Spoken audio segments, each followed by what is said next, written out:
नमस्कार, मैं हूं शिवेंद्र और आप देख रहे हैं द सीजी खबर। द सीजी खबर के खास कार्यक्रम खास बात में आज हम बात कर रहे हैं भारतीय जनता पार्टी के भिलाई जिला के जिला अध्यक्ष ब्रजेश बिचपुरिया से। ब्रजेश बिचपुरिया, जो कि भारतीय जनता पार्टी के वरिष्ठ नेता हैं और पूर्व में भी भारतीय जनता पार्टी भिलाई जिला के अध्यक्ष रह चुके हैं। लगभग एक वर्ष पूर्व फिर से ब्रजेश बिचपुरिया को भिलाई जिला का अध्यक्ष बनाया गया। छत्तीसगढ़ में भारतीय जनता पार्टी की बड़ी हार के बाद भिलाई में हो रही संगठन की सर्जरी के रूप में इसे एक बड़ा कदम माना गया था। नई जिम्मेदारी मिलने के बाद ब्रजेश बिचपुरिया ने भिलाई नगर निगम की समस्याओं को जानने के लिए और उनके निवारण के लिए 70 वार्डों में लगभग 200 किलोमीटर की शंखनाद यात्रा की। इस यात्रा के दौरान लगभग हर वार्ड में क्या-क्या समस्याएं हैं, उनकी लिस्टिंग की गई। हजारों लोग भाजपा के साथ जुड़ते गए, निगम के अधिकारियों को समस्याओं से रूबरू किया। भाजपा भिलाई के संगठन को नया स्वरूप दिया। सैकड़ों धरना प्रदर्शन, पुतला दहन, संपर्क अभियान के द्वारा भारतीय जनता पार्टी भिलाई जिला को फिर से नए जोश के साथ खड़ा किया। 62 वर्ष की आयु में भी चुस्त दुरुस्त दिखने वाले और आंदोलन को अग्रसर होकर निपटने वाले भाजपा के इस वरिष्ठ नेता से संगठन को काफी उम्मीदें हैं। कांग्रेस के सबसे मजबूत प्रदेश छत्तीसगढ़ में दुर्ग संभाग में सबसे कमजोर दिखने वाली भाजपा आने वाले चुनाव में क्या कमाल करेगी, यह तो समय बताएगा। फिलहाल चुनाव के मुहाने पर खड़ी भारतीय जनता पार्टी की तैयारी चुनाव के लिए जमीनी पर कितनी है, इसे समझना और चुनाव में प्रत्याशियों की संभावित लिस्ट से मचे बवाल को लेकर और विभिन्न अन्य विषयों और प्रश्नों के साथ बात करते हैं जिला अध्यक्ष ब्रजेश बिचपुरिया। एक बहुत बड़ा विषय जो हमें लगता है कि भारतीय जनता पार्टी इस पे काम नहीं कर रही है, कहीं ना कहीं वो इस बार पार्टी में एक बड़ा विषय है, वो है छत्तीसगढ़ीवाद या क्षेत्रवाद भी जिसे कहा जाता है। क्षेत्रवाद का मुद्दा भी जी ने उसे पकड़ लिया और उस पर वो आगे बढ़ाया, खेल रहे हैं। और कहीं ना कहीं अभी भारतीय जनता पार्टी की मजबूरी है कि क्षेत्रवाद पे राजनीति करना, ऐसा कोई राजनीति नहीं बोलना चाहिए, क्षेत्रवाद तो एक विषय है जिस पे होना भी चाहिए। इस पे आप लोग की तैयारी कैसी है? देखिए, और इन सब के बीच में एक विषय तो ये उठता है कि जिन लोगों की नाम सूची में नाम आए थे तो आखिर वो सब भारतीय जनता पार्टी के तो कार्यकर्ता थे, तो फिर विरोध क्यों? क्या भारतीय जनता पार्टी में आंतरिक लोकतंत्र कमजोर हो गया है? इसके लिए मैं आपकी तारीफ करना चाहूंगा, बहुत साफ गोही से आपने इस बात को कहा, पर सामान्य रूप में अध्यक्ष जैसे पद पे रहने वाले व्यक्ति लोग इस पर इतना खुल के नहीं बोलते। देखा जाए तो भिलाई जिला के संगठन की तैयारी चुनाव के हिसाब से कैसी है? अभी कुछ हमको माध्यमों से मालूम चला कि अभी भी आपके कुछ प्रकल्प जो रहते हैं, प्रकोष्ठ रहते हैं, उनमें अभी भी कुछ घोषणाएं हो रही है। संगठन चुनाव के लिए कितना तैयार है? जो आप लोग कहते हैं बूथ तक की तैयारी हमारी होनी चाहिए या परंतु तक आप तैयारी करते हैं, भाजपा करती है, तो वो तैयारी अभी भाजपा की कैसी है? क्या सोचते हैं कि क्या शंखनाद यात्रा आपकी असफल हो गई? क्योंकि परिणाम तो साफ। तो अध्यक्ष जी, आपने अपने व्यस्ततम समय से द सीजी खबर को समय दिया, इसके लिए बहुत बहुत धन्यवाद। आपका भी धन्यवाद। लगभग एक वर्ष आपके कार्यकाल को होने जा रहे हैं। भिलाई की स्थिति तब कुछ और थी, अब कुछ और है। कार्यकर्ता नए जोश में दिखते हैं। कहीं ना कहीं तो भारतीय जनता पार्टी भिलाई में फिर से उठ खड़ी हुई है। कैसी तैयारी चुनाव के पहले में भारतीय जनता पार्टी भिलाई की है? सच सच बताइएगा। भारतीय जनता पार्टी की चुनाव के हिसाब से तैयारी पूरी है और भारतीय जनता पार्टी चुनाव के लिए तैयार है। आज हमारी स्थानीय इकाई से लेकर, मतलब हमारे बूथ स्तर से लेकर के मंडल स्तर तक, जिला स्तर तक, हर कार्यकर्ता पूरे उत्साह के साथ, पूरी उमंग के साथ लड़ाई लड़ने को तैयार है मैदान में।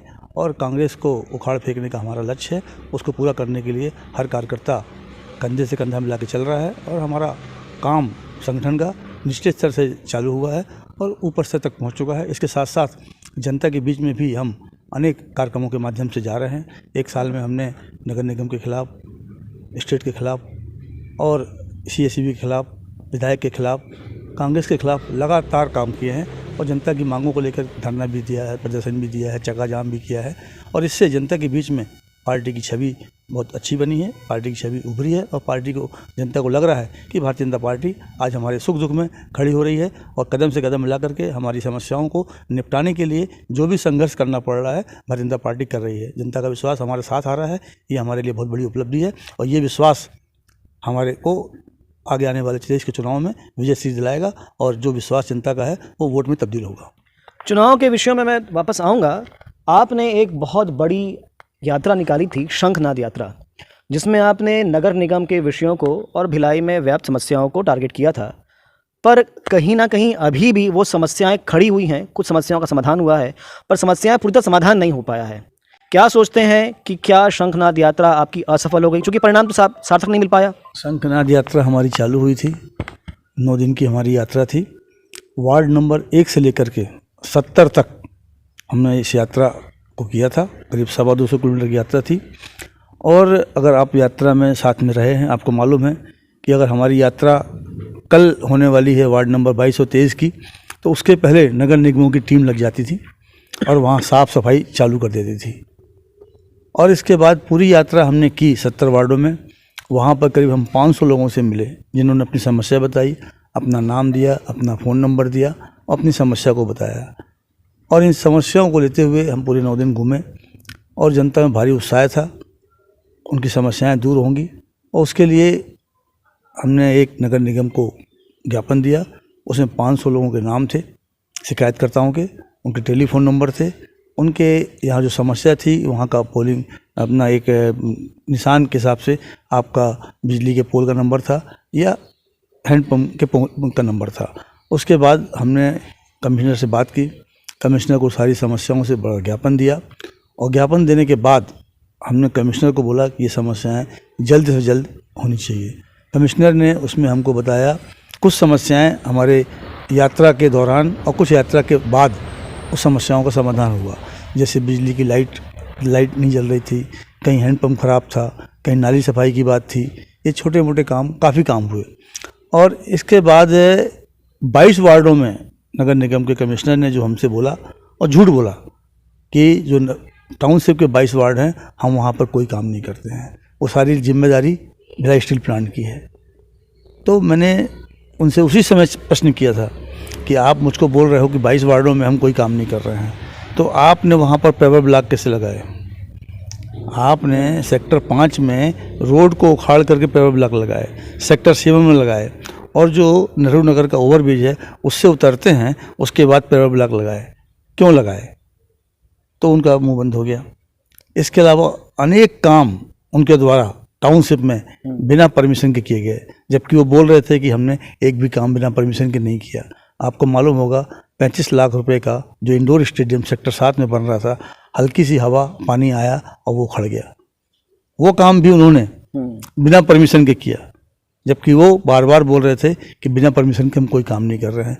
तो इस नगर निगम में भ्रष्टाचार गले तक व्याप्त है और उसका ही परिणाम ये है कि हमारे बार बार धरना प्रदर्शन के बाद कुछ तात्कालिक काम हुए, कुछ दीर्घकालिक काम भी हुए। जैसे अभी हम अपना ये लक्ष्मी साहू के वार्ड में गड्ढे थे, वहाँ बैठ गए गड्ढों में, तो सड़क को बनाया गया। नेहरू नगर में यहाँ पर वहाँ भी ये स्थिति, चक्काजाम में बैठ गए थे, तो अभी उसका आधा काम किया, आधा काम वैसे ही पड़ा हुआ है। अभी भी आप जाओगे नेहरू नगर चौक में, अभी मैं परसों गया था, वहाँ मैंने फिर उसका पूरा दौरा किया, तो आधे गड्ढे भर गए हैं, आधे गड्ढे बचे हुए हैं। पाइपलाइन चेंज करनी थी, पाइपलाइन चेंज कर दी उनने। स्पर्श हॉस्पिटल और मतलब आगे जो हॉस्पिटल उन दोनों हॉस्पिटल में रोड बनाने का काम भी करने का था, वो भी आधा अधूरा करके छोड़ दिया है, आधा नहीं हुआ है। तो क्या मानते हैं अध्यक्ष जी कि क्या होगा इसका पूरा सोल्यूशन? कैसे ये सारी स्थितियां ठीक हो पाएगी? इसका पूरा सोल्यूशन यही है कि 2023 में चुनाव आने वाला है। जनता समझ रही है कि भारतीय जनता पार्टी हर कदम में हमारे साथ है, प्रयास कर रही है, लगातार धरना प्रदर्शन सब कुछ कर रही है। लेकिन ये बेशरम सरकार है, नगर सरकार और स्टेट सरकार दोनों के दोनों पूरी तरह से बेशरमाई ला दी हुई है। एक पैसे का काम करना नहीं चाह रहे हैं। 5 साल बीतने को आ रहे हैं, भिलाई दुर्ग में इनके द्वारा एक भी काम नहीं किया गया। मतलब आपका कहना यह है कि सोल्यूशन ये है कि भारतीय जनता पार्टी की सरकार ला दी जाए तो समस्याएं समाधान हो जाएगा। अब मैं जरा वापस चुनाव पर ही आता हूँ, आप स्वयं आ गए। पहली बार एक प्रयोग आप लोगों ने किया, भारतीय जनता पार्टी ने किया, आरोप पत्र लाए और लगभग 100 से ऊपर के आरोप आप लोगों ने लगाए हैं। काफ़ी बड़े बड़े आरोप हैं, कुछ आंकड़े भी आप लोगों ने दिए हैं। पर क्या ये मानते हैं आप, क्योंकि हम तो ये देख रहे हैं लगातार विज्ञापन टीवी में, समाचार पत्रों में सरकार के आ रहे हैं, जिसमें वो सरकार की सफलताएं, सरकार की नीतियों को बता रहे हैं, पर इन सब का खंडन करने के लिए भारतीय जनता पार्टी कहीं भी प्रचार में या विज्ञापनों में नहीं दिख रही है, तो जनता तक यह विषय कैसे जा पाएगा कि कुछ कमी सरकार में रही, या जो आप आरोप लगा रहे हैं उन आरोपों में सच्चाई है? जनता कैसे जान पाएगी कि आपने जो आरोप लगाए हैं उसमें सच्चाई है? जनता तक वो कैसे कन्वे हो पाएगा? ये बहुत बड़ी कमी, बहुत बड़ा ड्रॉबैक भारतीय जनता पार्टी के साथ छूट रहा है। क्या मानते हैं इस बात को आप, और कैसे इसको ठीक किया जा सकता है? देखिए, हमारे जितने भी कार्यक्रम हो रहे हैं प्रदेश के, ज़िले के, हर भाषणों में, हर सभाओं में, हर धरना प्रदर्शन में हम सरकारी आंकड़ों की धज्जियां उड़ा रहे हैं। नहीं, वो बात ठीक है अध्यक्ष जी, आप जो बात कह रहे सही हैं, बात। लगातार धरना प्रदर्शन आप लोग कर रहे हैं, लगातार आप लोग विरोध प्रदर्शन कर रहे हैं और उन सब बातों को दोहरा रहे हैं, पर एक सामान्य जनता, एक सामान्य व्यक्ति जो बहुत ज़्यादा राजनीति नहीं जानता, एक सामान्य आम आदमी जो अपने 2 जून की रोटी के लिए भिड़ा हुआ है, जुगाड़ में लगा हुआ है, उस तक ये विषय कैसे पहुंचेगा? इस पर विचार क्या आपकी पार्टी ने किया है?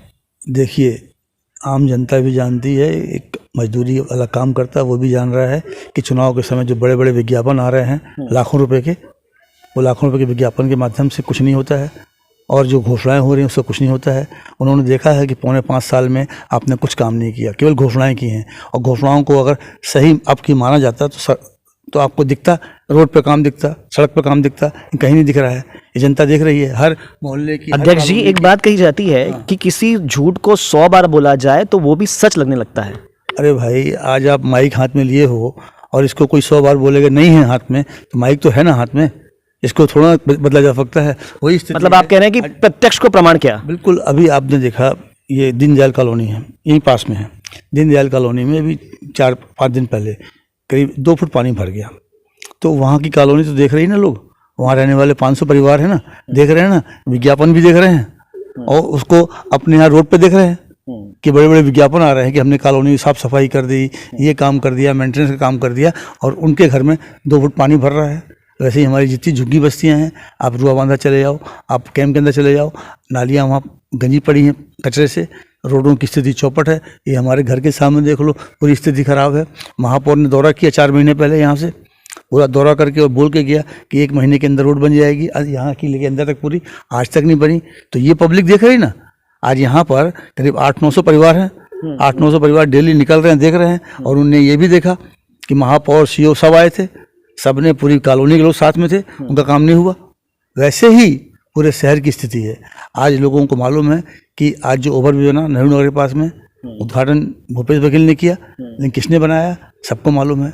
आज जो अंडरब्रिज बने हैं किसने बनाया सबको मालूम है। आज 436 करोड़ रुपए से जो हाईवे बन रहा है टाटीबंध से यहाँ तक, सबको मालूम है कि किसने बनाया। और ये बात तो मुख्यमंत्री द्वारा भी स्वीकार की गई है, 9,536 करोड़ रुपए के पूरे प्रदेश के अंदर रोडों का जाल बिछाने का काम माननीय गडकरी जी ने किया है। और गडकरी जी की सभा में यही भूपेश बघेल ने बोला कि जितना हमने मांगा उससे ज़्यादा हमको दिया। अभी जब पहली बार रायपुर में आए थे माननीय प्रधानमंत्री जी, तब भी अभी इनके उप मुख्यमंत्री भी मान लिया, समझे नहीं, तब भी मन से, मंच के अंदर जब तक था तब तक बोला कि प्रधानमंत्री जी ने जो हमने मांगा सब दिया, और बाहर निकल के बोल रहा है प्रधानमंत्री झूठ बोल रहे हैं। तो जनता ये भी देख रही ना, ये विज्ञापन से तो दब नहीं जाएगा कि विज्ञापन से समाचार दब जाएगा। विज्ञापन आप दे रहे हो क्योंकि आपके पास पॉकेट का पैसा है और आप जनता के पैसे को लुटा रहे हो। आज मैं महीने भर से 2 महीने से देख रहा हूँ, ऐसा कोई पेपर नहीं है जिसमें रोज़ 1 पेज का 2 पेज का विज्ञापन नहीं रहता है, और उनमें इनकी योजनाएं नहीं रहती हैं। लेकिन इस योजनाओं के बारे में जब जनता खुद खोजती है, पता करती है, पेपर में पढ़ के, हम नहीं पढ़ते, आप नहीं देखते, जनता देखती है कि ये यहाँ 200 करोड़ का काम हो गया, तो जनता पढ़ती है ना भाई, स्मृति नगर में 200 करोड़ काम हुआ, जनता खोजती है कि 200 करोड़ काम हुआ कहाँ है। तो इस सरकार को विज्ञापनों की जो नीति है उल्टी पड़ रही है, और इसका नुकसान आगे आने वाले चुनाव में सरकार को होगा। संगठन के तौर पे देखा जाए तो भिलाई जिला के संगठन की तैयारी चुनाव के हिसाब से कैसी है? अभी कुछ हमको माध्यमों से मालूम चला कि अभी भी आपके कुछ प्रकल्प जो रहते हैं, प्रकोष्ठ रहते हैं, उनमें अभी भी कुछ घोषणाएं हो रही है। संगठन चुनाव के लिए कितना तैयार है? जो आप लोग कहते हैं बूथ तक की तैयारी हमारी होनी चाहिए, या परंत तक की आप लोग तैयारी करते हैं, भाजपा करती है, तो वो तैयारी अभी भाजपा की कैसी है? देखो, हमारे 645 बूथ हैं और 126 शक्ति केंद्र हैं। पार्टी ने जो संगठन है पार्टी का, जिला होता है, जिला के पास मंडल होता है, मंडल के बाद शक्ति केंद्र, और शक्ति केंद्र के पास बूथ होता है। तो 645 बूथ हमारे हैं, हमारे 126 शक्ति केंद्र हैं, तो शक्ति केंद्र के माध्यम से बूथों की मॉनिटरिंग होती है। हमारा जैसे शक्ति केंद्र है उसके प्रभारी होते हैं, पालक होते हैं और बाकी उसके अंदर करीब 11 और मेंबर होते हैं। तो वो कमेटी पूरी की पूरी, अगर उस शक्ति केंद्र के अंदर 5 बूथ हैं तो 5 बूथों के साथ तालमेल मिला करके वो काम करती है। इसके साथ साथ हमने एक नई व्यवस्था भी की हुई है कि हर मंडल में हमने जिले से एक प्रभारी बनाया हुआ है और मंडलों के माध्यम से हमने शक्ति केंद्र में मंडल के जो पदाधिकारी हैं उसमें एक प्रभारी उनको बनाया हुआ है, ताकि मंडल का पदाधिकारी, शक्ति केंद्र का प्रभारी, बूथों के अध्यक्ष मिल करके आपस में तालमेल बना करके सारे काम को करें। तो ये हमारी व्यवस्था पूरी है और उस माध्यम से काम हो रहा है। और इसके साथ साथ जो हमने बूथ सशक्तिकरण के माध्यम से अभी कमेटियां बनाई हैं, उसमें 31 लोगों की कमेटी हर बूथ में, उसमें 11 लोग पदाधिकारी रहेंगे और 20 लोग रहेंगे हमारे पन्ना प्रमुख। पन्ना प्रमुख मतलब एक पन्ना प्रमुख को 60 मतदाताओं से मिलना है, मतलब 20 घरों में। तो ये काम हमारा चालू हो गया है। हमारे पन्ना प्रमुख लोगों के घर जा रहे हैं, हमारा साहित्य आया हुआ है, उसमें माननीय मोदी जी के सारे कार्यक्रम हैं, आरोप पत्र है जिसकी आपने चर्चा की है, वो दोनों चीज़ों को जनता के बीच में बांट रहे हैं और बतला रहे हैं कि माननीय मोदी जी ने 9 साल में क्या किया। मतलब जमीन तक की तैयारी में भाजपा जुट गई है। और एक बहुत बड़ा विषय जो हमें लगता है कि भारतीय जनता पार्टी इस पे काम नहीं कर रही है, कहीं ना कहीं वो इस बार पार्टी में एक बड़ा विषय है, वो है छत्तीसगढ़ीवाद या क्षेत्रवाद भी जिसे कहा जाता है। क्षेत्रवाद का मुद्दा भी एक बड़ा मुद्दा है जिसे कहीं ना कहीं अजीत जोगी ने शुरू किया और भूपेश बघेल जी ने उसे पकड़ लिया और उस पर वो आगे बढ़ाया, खेल रहे हैं। और कहीं ना कहीं अब भारतीय जनता पार्टी की मजबूरी है कि क्षेत्रवाद पे राजनीति करना। ऐसा को राजनीति नहीं बोलना चाहिए, क्षेत्रवाद तो एक विषय है जिस पे होना भी चाहिए। इस पे आप लोगों की तैयारी कैसी है? देखिए, भूपेश क्या है, शोबाजी कर रहा है छत्तीसगढ़िया बात की। हम शोबाजी नहीं कर रहे हैं, हम प्योर छत्तीसगढ़िया के रूप में काम करने का काम कर रहे हैं। वो कहते हैं कि राज्य गीत हमने लाया, छत्तीसगढ़ी महतारी की प्रतिमा, उनकी पूजा, हर कार्यक्रमों में उनकी पूजा वगैरह हो गया और जो त्यौहार वगैरह हमारे छत्तीसगढ़ के होते हैं, इन सबको हमने इतना लागू किया। छत्तीसगढ़ की अस्मिता को संभालने वाले हम ही लोग हैं। वो कहते हैं कि मैं ही छत्तीसगढ़ का मुख्यमंत्री हूँ। कैसे काट करेंगे इसकी? आपने केवल शोबाजी की है। आज बासी खाना सदियों से लोग खाते हैं, हम लोग भी खाते हैं। आपने उसका एक त्यौहार मना करके लोगों को प्रचार करके किया, हम बिना प्रचार के करते हैं। आज छत्तीसगढ़ के सारे रीति रिवाज को हम मानते हैं और उसके लिए काम करते हैं और हमारे कार्यकर्ता काम करते हैं, हमारे नेता काम करते हैं, सब उसी काम में लगे रहते हैं। हमारा कौन सा ऐसा नेता है जो छत्तीसगढ़िया बात को नहीं मानता, छत्तीसगढ़ के त्योहारों को नहीं मानता, उनके रीति रिवाजों को नहीं मानता? कौन सा नेता ऐसा है? सारे लोग मानते हैं, लेकिन हमने प्रोपेगेंडा नहीं किया। आप केवल चुनाव की दृष्टि से, लोगों को बरगलाने की दृष्टि से क्या मानते हैं कि जो आप लोगों ने प्रोपेगेंडा नहीं किया, ये आप लोगों के लिए नुकसान हुआ? नहीं, हमारे लिए कोई नुकसान नहीं हुआ, बल्कि ये जो प्रोपेगेंडा कर रहे हैं ये इनके लिए नुकसान हो रहा है। लोग समझ रहे हैं कि आज ये सारी चीज़ तो सदियों से हो रही है, कोई नई चीज़ नहीं है। इसमें भाजपा और कांग्रेस का मामला नहीं है। हर छत्तीसगढ़ में रहने वाला व्यक्ति जो यहाँ लंबे समय से रहा, छत्तीसगढ़िया है और छत्तीसगढ़िया है, इसलिए इसमें कोई बताने की जरूरत नहीं है। आज जो हम रीति रिवाज मान रहे हैं छत्तीसगढ़ के, पोला है, आज बाकी त्यौहार है, सबको मानते हैं। तीजा है, सावन तीज है, सब सारे त्यौहार तो होते हैं। सारी महिलाएं, हमारी घर की महिलाएं भी करती हैं और वहाँ की महिलाएं भी करती हैं। तो ऐसा कौन सी चीज़ है जिसमें भारतीय जनता पार्टी उसमें आगे नहीं है? हर चीज़ में आगे है। अभी आपने देखा हमारे कार्यालय में सावन तीज का कार्यक्रम हुआ, सारे कार्यक्रम हो रहे हैं। कौन सा कार्यक्रम नहीं हो रहा है? और पूरे मतलब हर्षोल्लास के साथ हो रहा है, पूरे उत्साह के साथ हो रहा है। हमारे महिला मोर्चा से लेकर के और जिस त्यौहार में भी हमारा पार्टिसिपेट होता है, पूरा सब मिलकर करते हैं। मतलब आपका कहना ये है कि ये जो सारी संस्कृति को अपनाना, मानना, ये एक मानने वाला विषय है, दिखावे का विषय नहीं है। दूसरे विषय पर आऊँगा। एक बहुत ज़्यादा हलचल 2-3 दिन से मची हुई है, केवल भिलाई में नहीं, पूरे छत्तीसगढ़ में एक हलचल मची हुई है और वो हलचल मची है एक सूची के कारण। ऐसा बताया जा रहा है कि ये सूची लीक हो गई। ये अधिकृत सूची थी भारतीय जनता पार्टी की, जिसकी घोषणा आजकल में होने वाली थी। ये सूची लीक हो गई। कहीं ऐसा भी कहा जाता है कि इस सूची को जानबूझकर भारतीय जनता पार्टी के अधिकारियों ने लीक करवाया, ताकि वो देखना चाहते थे कि मार्केट में इनकी क्या स्वीकार्यता है। या ऐसा भी कहा जा रहा है कि एक बड़े टीवी चैनल के माध्यम से टीआरपी बढ़ाने के लिए ऐसा किया गया। पर कारण कुछ भी हो, कार्यकर्ताओं में काफ़ी रोष है और सुनने में ऐसा भी आ रहा है कि आपके कार्यकर्ता ऊपर तक बात कर रहे हैं और विरोध दर्ज करवा रहे हैं। क्या सच्चाई है, इस बारे में बताएं। देखिए, जो आपने बोला टीआरपी बढ़ाने के लिए एक चैनल ने इस टाइप का षड्यंत्र किया, उस षड्यंत्र का शिकार हमारे कार्यकर्ता हो रहे थे। स्वीकारते हैं आप? हो रहे थे, मैं बोल रहा हूँ। लेकिन जब हमारे प्रदेश अध्यक्ष ने जगदलपुर से इस बात की घोषणा कर दी कि ये जो दिखलाया जा रहा है ये भारतीय जनता पार्टी की न सूची है, न भारतीय जनता पार्टी का कोई मामला है, और जो भी कर रहा है ये गलत कर रहा है, इससे भारतीय जनता पार्टी का कोई मतलब नहीं है। पार्टी के अध्यक्ष ने क्लियर कर दिया, वो मामला साफ हो गया, हम लोगों को मालूम हो गया। और ये जो दिखला रहे थे अपनी टीआरपी बढ़ाने के लिए, शाम को लिस्ट डिक्लेयर हो जाएगी, सुबह हो जाएगी, आज 3 दिन हो गए, लिस्ट आई क्या? और वो तो सूची लीक होने पर रोक दिया गया है सूची को, ऐसा सामने आ रहा है। रोक दिया गया नहीं है, सूची की बात तो चल रही थी कि 5 को होगी, कहीं 7 को होगी। कुछ लोग बोल रहे थे कि अभी पितृपक्ष लग गया है, पितृपक्ष के बाद होगी, तो अटकलें थी।